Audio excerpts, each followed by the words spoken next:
शिर्डीजवळील सावरी विहीर येथे अन्न व औषध प्रशासन म्हणजेच एफडीएने अलीकडेच एका दूध संकलन केंद्रावर कारवाई केली असून त्यातून काही महत्त्वाचे प्रश्न आणि कायदेशीर मुद्दे समोर आले आहेत। प्राप्त माहितीनुसार सावरी विहीर येथील साई जतीन दूध संकलन केंद्रावर एफडीएच्या पथकाने अचानक तपासणी केली।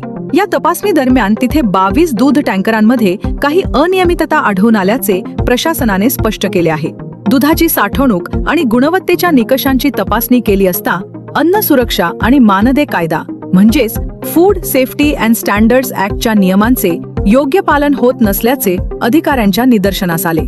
या अनियमिततेची दखल घेत एफडीएच्या वरिष्ठ अधिकारी अपर्णा भोईटे यांनी या दूध संकलन केंद्राचा परवाना तात्काळ निलंबित केला आहे।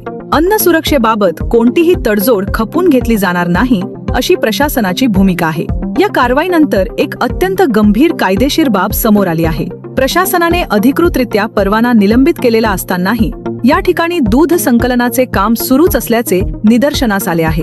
प्रशासनाच्या आदेशाची अंमलबजावणी न करता कायदेशीर मनाई आदेशाचे उल्लंघन करून कामकाज चालू ठेवणे हा प्रशासकीय नियमांचा आणि कायद्याचा थेट अवमान मानला जातो। याचबरोबर आणखी एका मुद्द्याने लक्ष वेधून घेतले आहे। एकाच व्यावसायिक जागेवर राजलक्ष्मी आणि साई जतीन अशा 2 वेगवेगळ्या नावांनी दूध संकलन केंद्रे कार्यरत असल्याचे समोर आले आहे।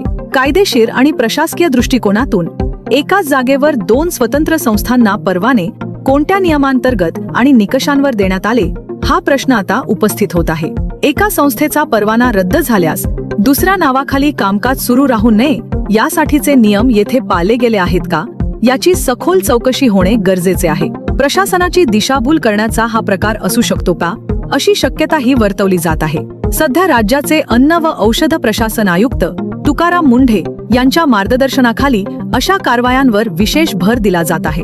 तरीही सावरी विहीर येथील या प्रकरणात कारवाईनंतरही सुरू असलेले कामकाज आणि परवान्यांमधील संदिग्धता प्रशासनाच्या कार्यपद्धतीसमोर मोठे आव्हान निर्माण करत आहे।